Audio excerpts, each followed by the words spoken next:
Welcome once again to English class.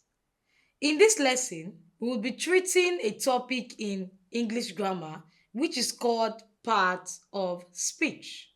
This is the second topic in the JSS 1 first term curriculum. So, by the end of this lesson, you should be able to know the meaning of part of speech, the types of parts of speech, then we move on to noun. So you will be able to know the meaning of a noun and the type of noun with each example. Now, what is the meaning of parts of speech? Before we go into the meaning of part of speech, I want you to know that every word in English has a job. Take for instance, your school, the school. The school is made up of the students. We have the students, we have the teachers, and the administrative unit. And these three persons have their separate job. The student job is different from the job of a teacher or the role of a teacher. Same with the principal or the proprietor of the school. Same thing goes to the words used in a sentence. There are some words that name things, they give name to things. There are some words that show actions displayed in the sentence. There are some words that describe.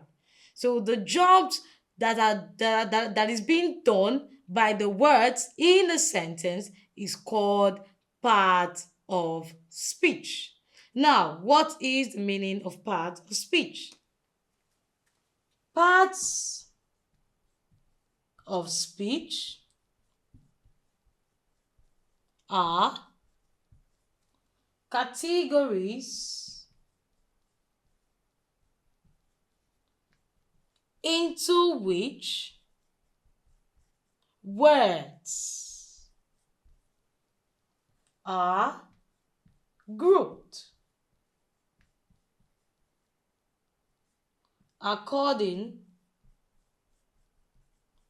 to the work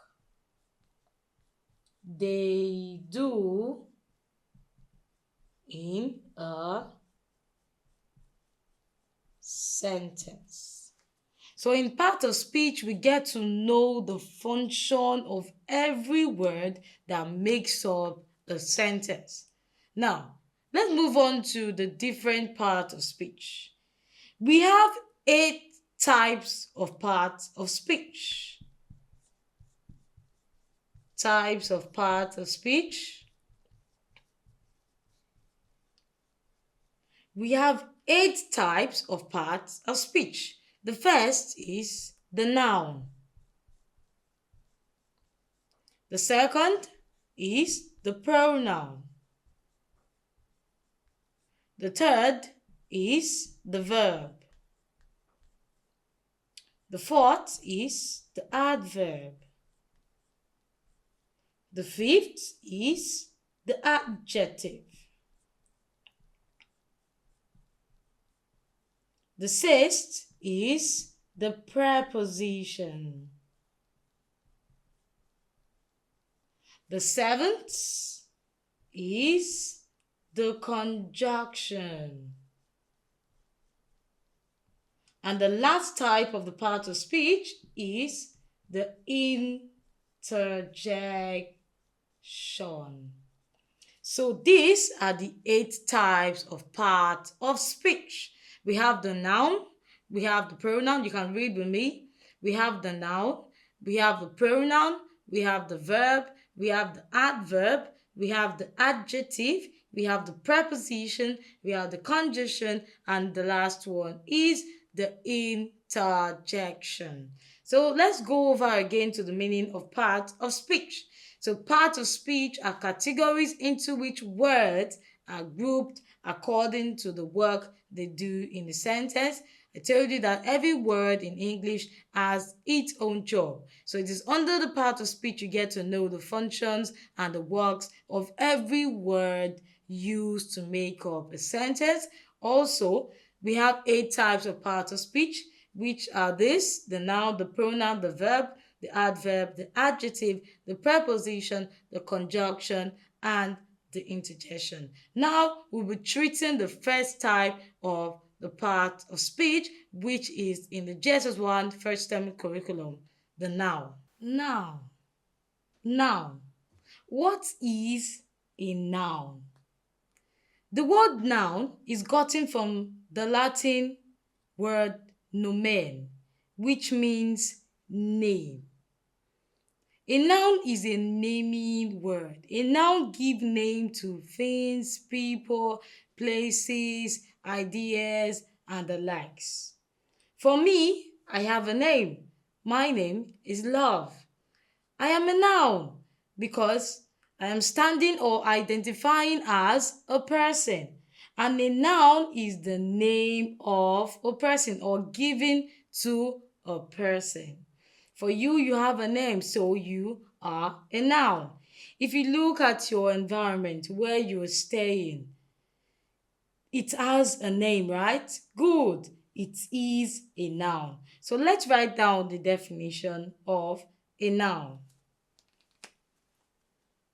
A noun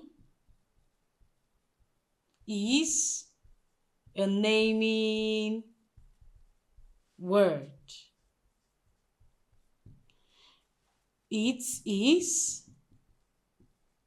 a word that identifies a person or people, places, thing, or objects. Now, I want you to take a very close look at me. What am I holding? I am holding an object. Very correct. And the name of this object is what? A marker. So we can say that this object is a noun, identifying as what? An object. So the name of this object is a marker and it is a noun. So a noun is a word that identifies a person. So we have like John, Sharon, Joshua. We also have a noun is a word that identifies places. We have London, we have Nigeria, we have South Africa. We also have a noun is a word that identifies things.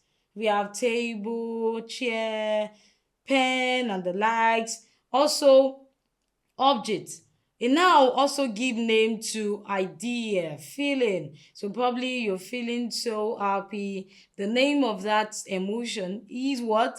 Happiness. Or you're feeling very down. The name of that emotion is sadness. So all these are noun. So a noun is a naming word. It gives name to people, places, thing. So if you're able to get the name of something, have it in mind that that thing is a noun. So now let's move on to the type of noun. But have it in mind also that a noun tells us who or what is being talked about in a sentence. So if you have a sentence like Ade is a clever boy, or let's say Joshua is a clever boy. Who is being talked about in the sentence?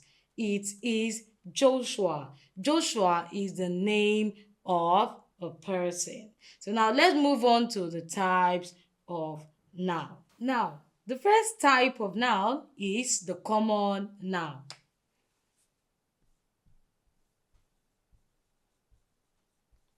Common noun. These are the general name for people, places, or things. Common noun is not capitalized unless it is at the beginning of a sentence or in form of a title. Now, examples, okay, before then, I want to write the meaning of common noun. These are the general name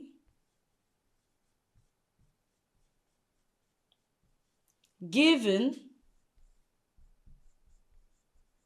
to people, places, or things. So common noun are the general name given to people, places, or things. For example, we have dog. Another example is we have city. Another example is we have girl. Then fruits. Now, this is the general name given to an animal, dog, or the kind of animal, dog. This is also the general name given to a place, city. This is the general name given to a person, girl. And this also a general name, fruit. Now, so common nouns are the general name given to people, places, or things, or objects, or idea. Now, let's move on to the second type of noun, which is the proper noun. Proper noun. So, proper noun is the opposite of common noun. So, if common noun is the general name, then the opposite will be what? Specific. So, proper noun, these are the specific name given to people, places, things, and so on. So these are the specific name given to people, places, things, and so on. Now let's bring out the proper noun from the example of the common noun. The examples that I gave in the common noun is the dog, city, girl, and fruit. So the proper noun or the specific name for this species or kind of animal, dog, let's say we named the dog Max. Max. So it's a specific name of the dog. Then let's move on to city. Let's say London. London. It is the specific name of the city. Take for instance, you ask, where are you?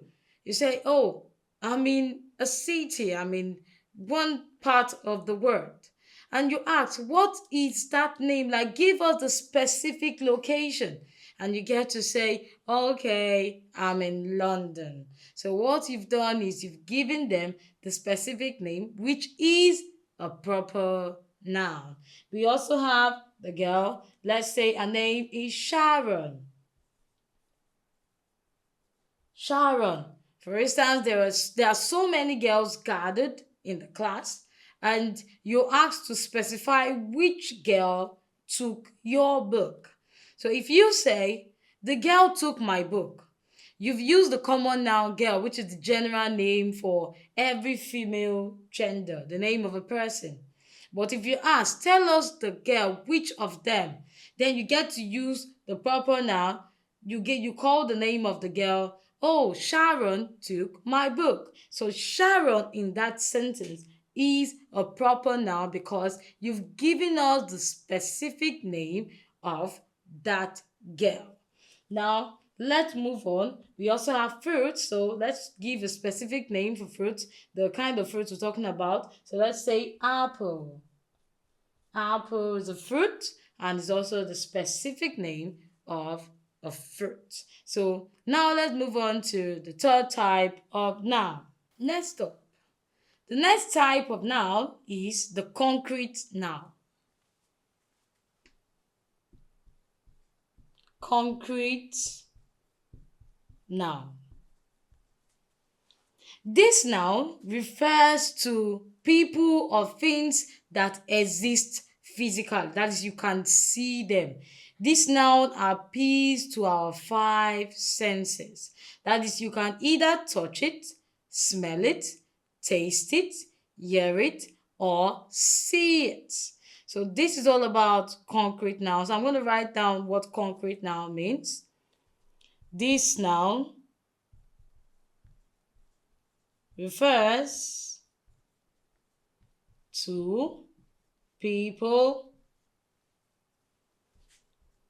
or things that exist physically.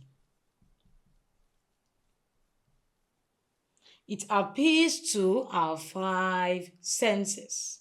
Example of concrete noun is, e.g., we have chair. You can see a chair, right? Oh, yes, you can. You can also touch a chair. Very good. Then the next concrete noun is music.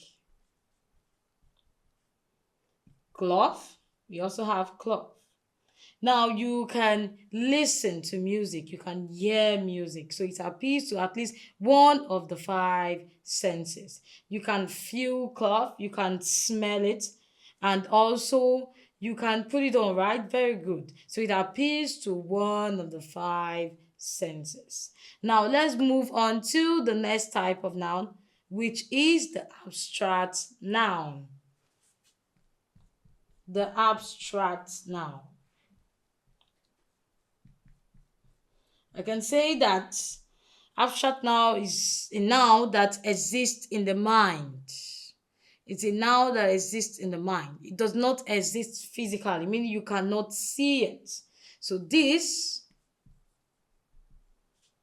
are nouns that do not exist physically. So this now, it refers to ideas,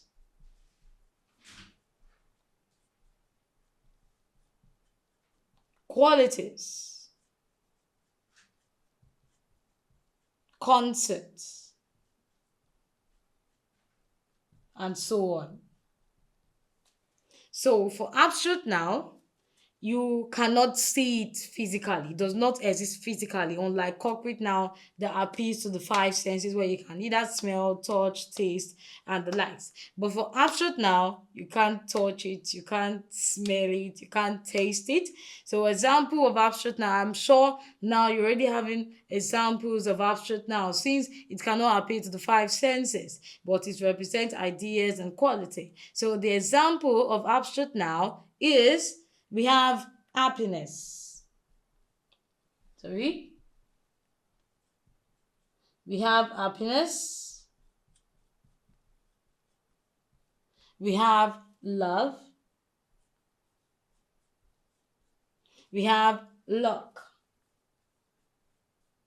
We also have sadness and so on. So these are feelings. These are something you feel within you, but they do not exist physically. But regardless, they are still nouns. They are ideas or qualities or emotion. Now let's move on to the fifth type of noun.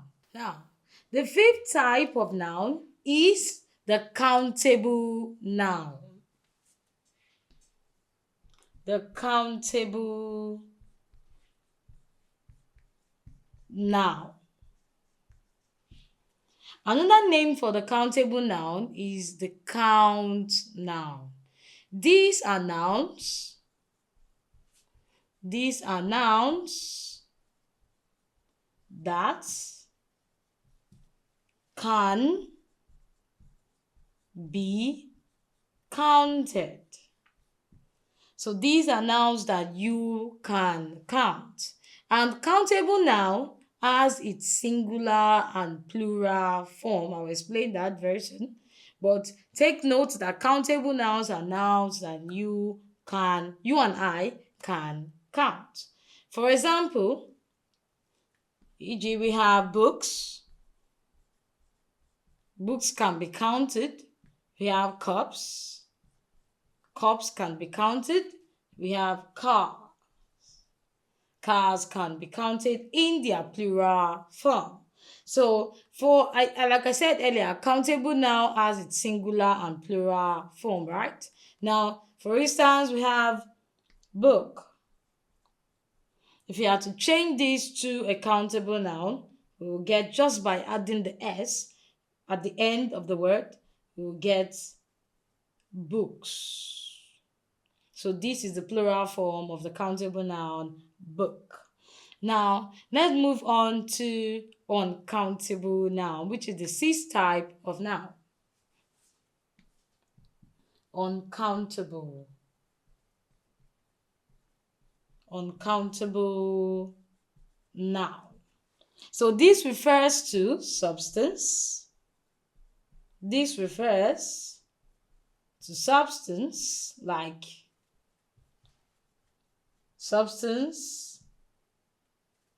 like paper, gold, and the likes. It also refers to liquid and abstract idea that cannot be counted. That cannot be counted. So when I say it refers to substance, I mean paper, gold, something you can touch, but you can't really count it actually. Then we also have liquid like water, oil, and the likes that cannot be counted. We have abstract idea like information, advice, which cannot be counted. So example of an uncountable noun is one. I want you to tell me one. All right. So the first example is water. For liquid, substance, paper. Then we also have, for abstract idea, we have information. Information. So this cannot be counted, and there are many other uncountable nouns that we cannot actually count. So now let's move on to the seventh type of noun. The seventh type of noun is the compound noun. Compound noun. This comprises of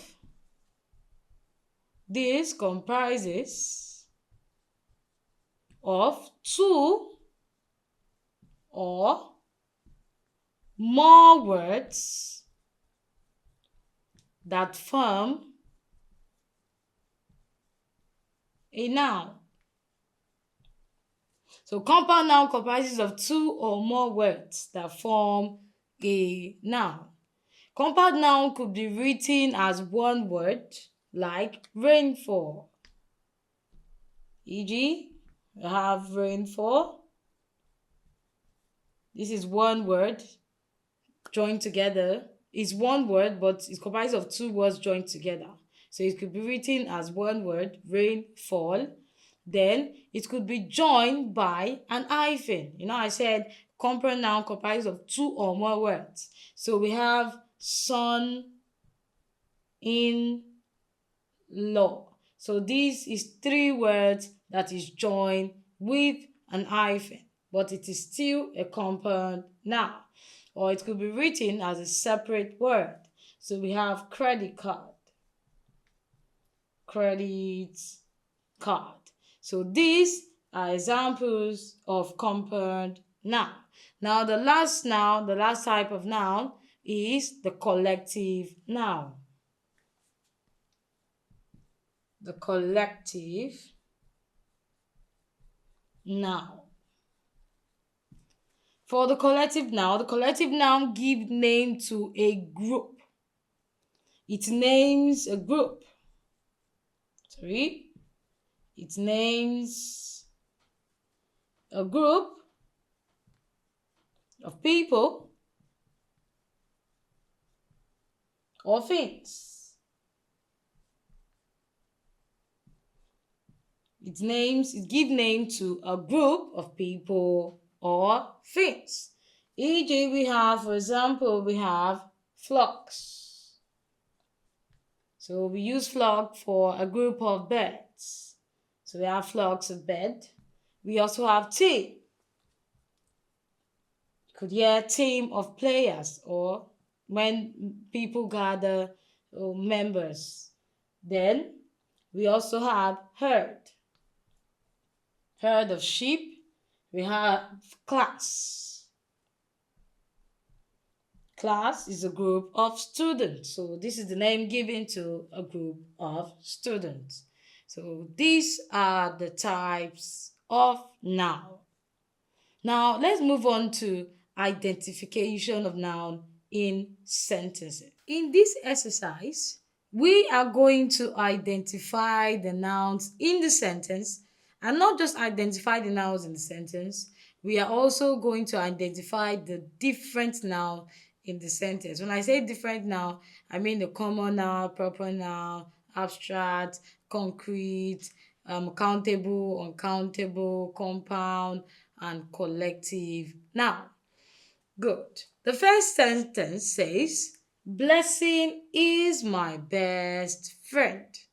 So, what is the noun in the sentence? Remember, noun is a name given to people, places, or thing. So, blessing is the noun. Now, blessing falls under what type of noun? Blessing is a proper noun because it is the specific name of a girl. So, blessing is a proper noun. The next sentence, the boy is running. The boy is running.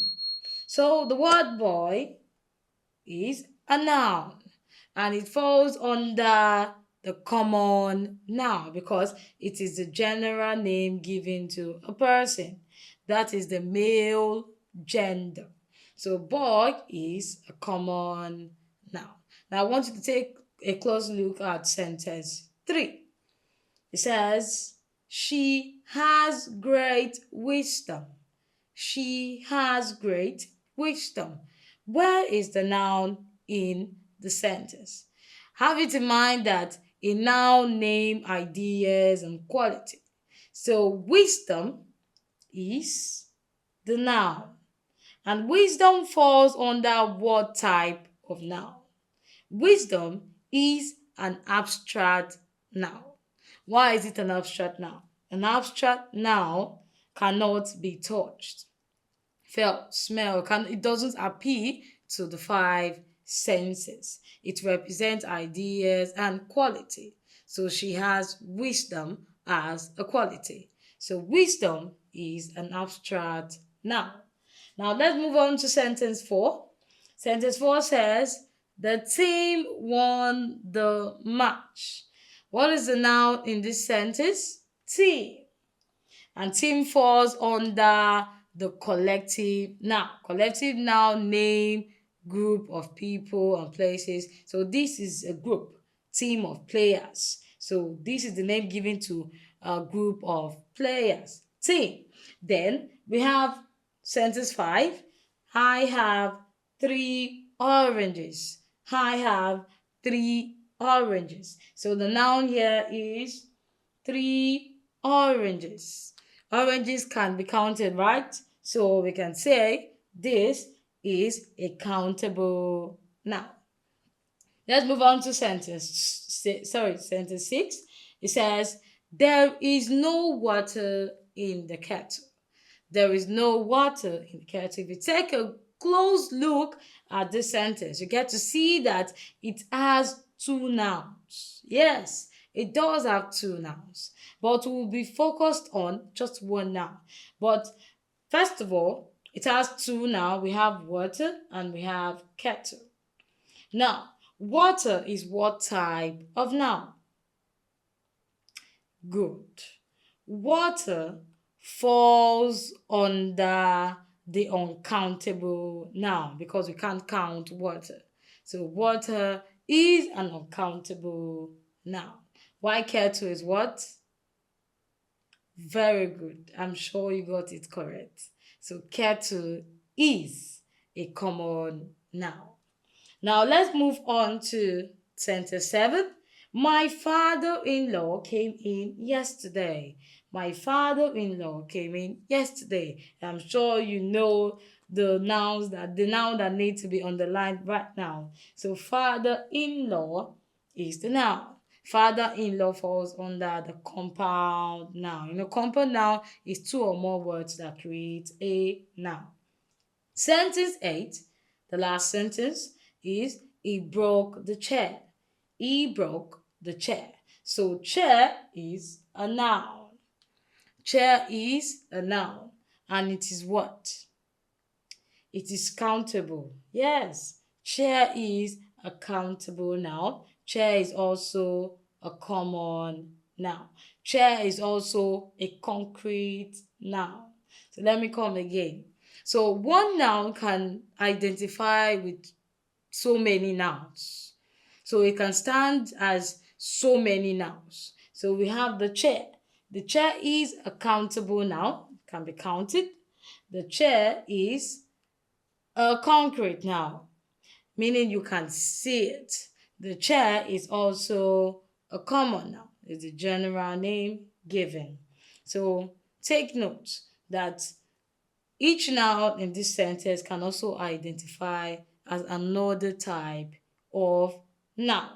So I want you to go ahead, pick out sentences, underline the noun, and identify the different noun that noun you've underlined falls under. You can also drop it in the comment section. I will surely provide answers to your works. And also, if you are just joining us for the first time, this is Oya Learn channel, your flawless school too. Do well to subscribe to our channel and also hit the notification bell icon to get alerted when new videos are posted to the channel. Also, do well to comment, like, and share so that other students like you can see this video.